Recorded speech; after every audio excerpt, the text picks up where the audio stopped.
selamat Hari Raya Pentakosta bagi kita semua. Saudara dan saudari yang terkasih, bacaan hari ini diambil dari bacaan pertama dari Kisah Para Rasul bab 2 ayat 1 sampai dengan 11. Bacaan kedua dari surat Rasul Paulus kepada jemaat di Galatia bab 5 ayat 16 sampai dengan 25. Dan bacaan Injil dari Injil Yohanes bab 15 ayat 26 sampai dengan 27, dilanjutkan bab 16 ayat 12 sampai dengan 15. Jikalau penghibur yang akan kuutus datang dari Bapa, yaitu Roh kebenaran yang keluar dari Bapa, ia akan bersaksi tentang aku. Tetapi kamu juga harus bersaksi, karena kamu dari semula bersama-sama dengan aku. Masih banyak hal yang harus kukatakan kepadamu, tetapi sekarang kamu belum dapat menanggungnya. Tetapi apabila ia datang, yaitu Roh kebenaran, ia akan memimpin kamu ke dalam seluruh kebenaran. Sebab ia tidak akan berkata-kata dari dirinya sendiri, tetapi segala sesuatu yang didengarnya, itulah yang dikatakannya, dan ia akan memberitakan kepadamu hal-hal yang akan datang.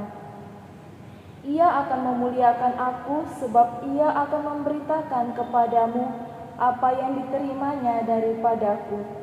Segala sesuatu yang Bapa punya adalah aku punya. Sebab itu aku berkata, ia akan memberikan kepadamu apa yang diterimanya daripadaku. Demikianlah sabda Tuhan. Terpujilah Kristus. Saudara-saudari yang terkasih, secara literer, kata Pentakosta artinya adalah ke-50. Pentakosta adalah pesta yang dirayakan oleh orang Yahudi pada hari ke-50 setelah pesta Paskah Yahudi, dan pesta yang dirayakan orang Kristen pada hari ke-50 setelah hari raya kebangkitan Kristus. Pentakosta Yahudi awalnya adalah pesta syukur atas hasil panen. Dalam perayaan tersebut dipersembahkan buah pertama kepada Allah sebagai ucapan syukur.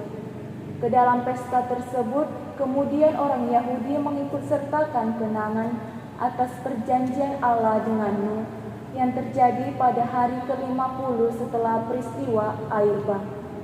Belakangan ditambahkan juga kenangan atas perjanjian Allah dengan Musa di Gunung Sinai yang terjadi pada hari ke-50 setelah orang Israel keluar dari tanah Mesir. Pentakosta Kristen adalah pesta syukur atas pemenuhan janji Kristus yang bangkit kepada para murid, yakni turunnya Roh Penolong atau Parakletos yang akan menyertai, menghibur, dan mengajari mereka akan kebenaran. Dengan demikian, turunnya Roh Kudus bisa dianggap sebagai kiriman perdana dari Tuhan yang telah naik ke surga. Hari Raya Pentakosta adalah saat kelahiran gereja sebagai buah perdana karya Roh Kudus di dunia ini. Hari Pentakosta adalah saat di mana Roh Kudus membimbing dunia dan manusia memasuki zaman terakhir, yakni zaman gereja.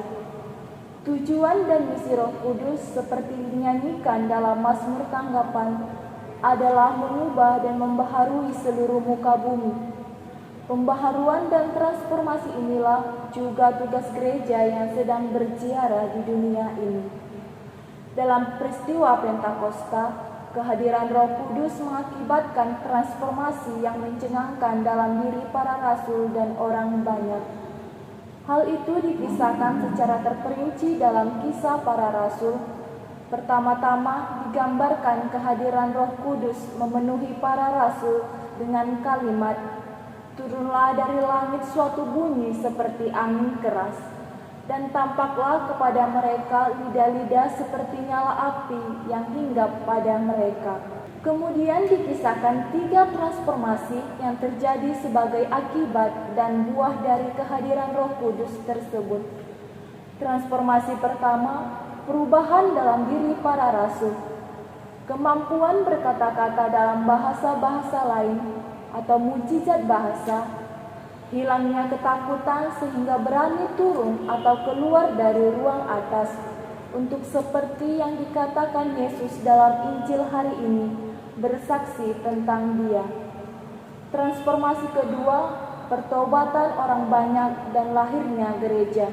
Berkat khotbah apostolik Rasul Petrus tentang peristiwa Yesus Kristus yang telah diramalkan dalam Perjanjian Lama, sebanyak 3.000 orang Yahudi yang datang dari pelbagai tempat bertobat dan memberi diri mereka dibaptis. Transformasi ketiga, kesatuan dan teladan jemaat perdana yang hidup dalam sebuah persekutuan dengan 4 hal yang menjadi dasar keberadaan gereja: pembaptisan, pengajaran para rasul, pemecahan roti, ketekunan dalam doa.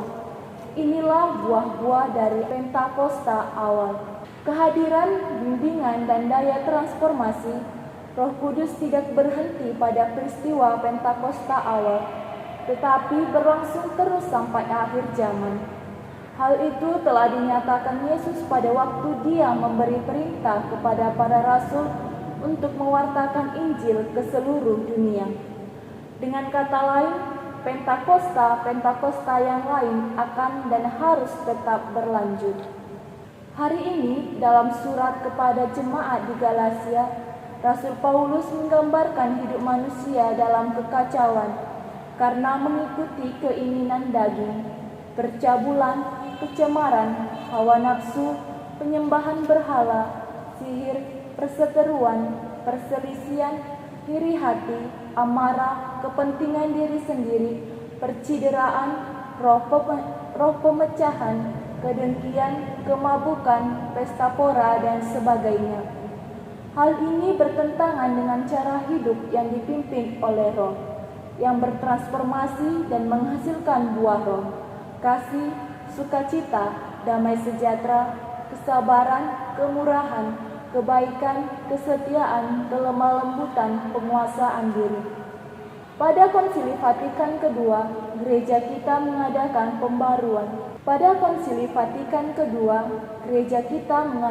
pembaruan.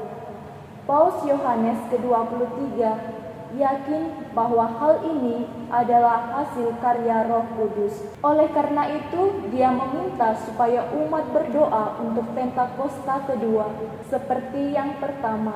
Paus yang terpilih pada umur sangat tua, 77 tahun ini, sebenarnya dianggap hanya paus transisi. Umumnya orang tidak lagi berharap banyak dari dia.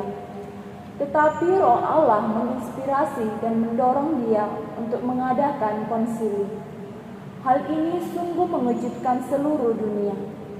Dan kita tahu bahwa konsili tersebut telah mentransformasi gereja kita menjadi gereja aktual. Banyak orang Katolik dan non-Katolik berpendapat bahwa gereja Katolik melupakan Roh Kudus. Konsili Vatikan kedua berdasarkan usulan teolog Prancis sudah berusaha memperbaiki situasi tersebut. Tetapi sangat disayangkan bahwa penyakit lama tersebut kambuh kembali dalam pelbagai bentuk terupdating. Maka tidak mengherankan bahwa muncul lelucon tentang ketidakhadiran Roh Kudus dalam gereja Katolik. Katanya, masing-masing pribadi Allah Tritunggal berencana untuk mengadakan kunjungan atau visitasi. Ketika tujuan visitasi Roh Kudus ditanya oleh Allah Bapa, dia menjawab akan pergi ke Vatikan. Alasannya karena dia sendiri atau Roh Kudus belum pernah ke sana. Allah Bapa dan Putra tentu sangat heran mendengar jawaban tersebut. Mereka merasa bahwa hal itu sungguh aneh dan mempertanyakan apakah hal itu nyata. Oleh karena itu sangat perlu bahwa kita senantiasa bertanya, apakah Roh Allah yang membimbingku dalam segala aktivitasku atau roh yang lain? Jawabannya tergantung dari buah-buahnya, sebagaimana digambarkan Rasul Paulus kepada jemaat di Galatia dalam bacaan kedua hari ini. Kita layak berterima kasih kepada Paus Fransiskus yang mengundang para uskup untuk mengadakan sinode para uskup. Untuk persiapan sinode ini, Paus bersikeras untuk mendengarkan dan melibatkan seluruh umat Allah, teristimewa yang dipinggirkan atau yang meminggirkan diri. Setiap orang harus didengarkan dengan hati, dan kepada setiap orang harus diberikan kesempatan dan diusahakan supaya membuat suaranya didengarkan. Sebab dengan cara inilah dapat dipahami bagaimana dan kemana Roh Kudus ingin memimpin gereja. Dan dengan cara ini pula diwujudkan pertobatan pastoral gereja yang sebenarnya. Menjadi refleksi bagi kita, bagaimana kita membiarkan Roh Kudus itu berkarya dalam diri kita. Apakah kita mengikuti keinginan daging atau membiarkan diri dipimpin oleh Roh Allah, sebagaimana dijelaskan oleh Rasul Paulus dalam bacaan kedua tadi? Pertanyaan ini amat penting, karena pilihan yang dibuat berdasarkan keinginan daging akan menghasilkan kaos, sedangkan pilihan yang dipimpin oleh Roh Allah akan membuahkan sukacita, kebaikan, dan damai sejahtera. Hanya dengan cara yang terakhir ini, seorang tidak menjadi saksi palsu, melainkan menjadi saksi kebenaran, seperti diamanatkan Yesus kepada kita hari ini. Mari senantiasa memberikan diri kita dipimpin oleh Roh Kudus, agar kita dapat menjadi saksi kebenarannya. Tuhan memberkati. Amin.